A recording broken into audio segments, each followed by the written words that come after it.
guys, welcome to another video here with me at the Aspiring Home Cook. Today's video is going to be a really quick one. I'm going to show you how to make your very own mayonnaise at home, that too in 30 seconds. It's probably going to take me longer to shoot this video and upload it than it will take you to actually make this jar of mayonnaise. I know at the moment you might feel like this jar is ridiculously large for the amount of mayonnaise in it, but once you watch the video, you'll know why I've used a jar this big. So go ahead. Making mayonnaise at home is not as daunting as you think. It's not as hard. It's really simple. And there's no nasties in this. You know exactly what's gone into your jar of mayonnaise. So let's take a look at the ingredients we're going to use today to make our homemade mayonnaise. So in order to make our mayonnaise today, we're going to use about 3/4 of a cup of oil. Now I've used regular sunflower oil over here. You're going to need 1 egg. I've used a fresh, free-range egg, works best. 1/2 teaspoon black mustard seeds, salt to taste, and sugar. Most bottles of mayonnaise that you buy from the store are sweetened to a great extent, but here you can actually adjust the amount of sweetness you want in your mayonnaise. I've used about 11 teaspoons worth of sugar, just regular granulated sugar here, and about 1.5 to 2 teaspoons apple cider vinegar. Now for this recipe, please go ahead and use your salt, sugar and vinegar to taste.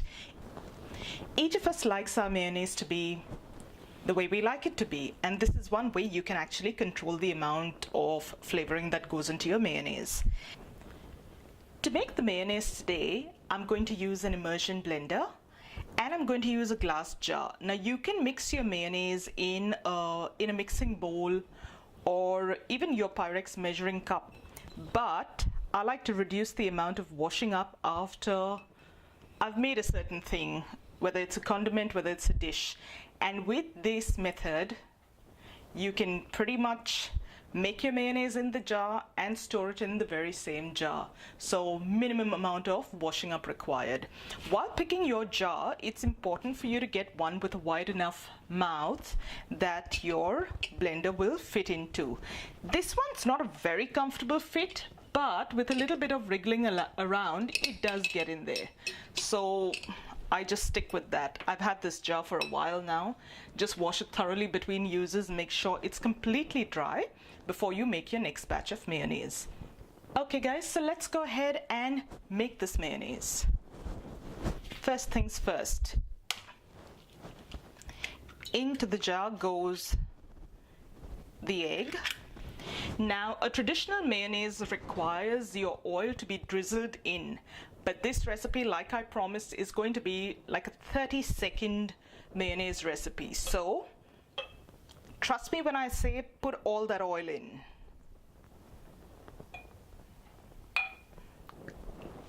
You're going to put in the rest of your ingredients, the mustard seeds, your vinegar, and your salt and sugar.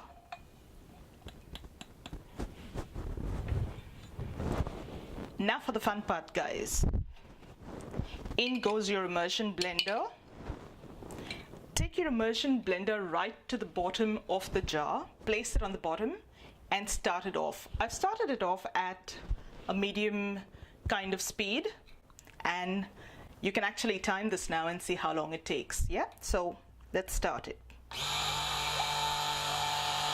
As you're whisking it, slowly lift the blender towards the top of the oil, very slowly.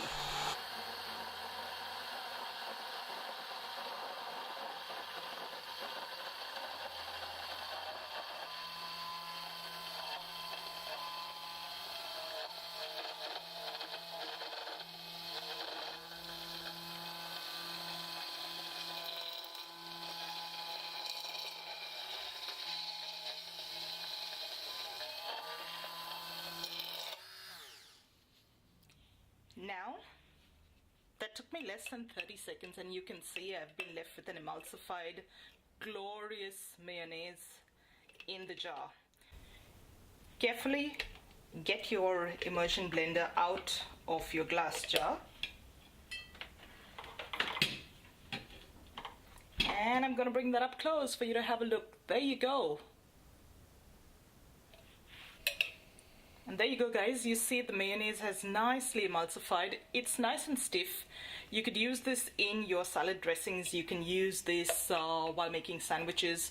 Pretty much any recipe that calls for you to use some mayo. Now, at this point, you can also taste the mayo and see if you need to add more salt, sugar, or sourness to it and adjust those levels. Just give it another whisk with your immersion blender. And I've made this often enough to know that these are the quantities that I like just right, so I'm going to leave it at that. There you have it, guys. Put that lid back on your jar and your 30-second mayonnaise good to go. Store it in the refrigerator, keep it chilled at all times between uses. I do hope you give this a try and let me know how you go. And there you have it, folks. Mayonnaise made at home, no nasties. You can control the flavor, the sweetness, the tang, and the saltiness of your mayonnaise and have it on the go or have it ready in a jiffy, under 30 seconds. I do hope you enjoyed today's video. Do give it a thumbs up if you did. Subscribe to the channel to get notified of new recipes as and when I post them. I look forward to seeing you next time. Thank you for watching. Bye now.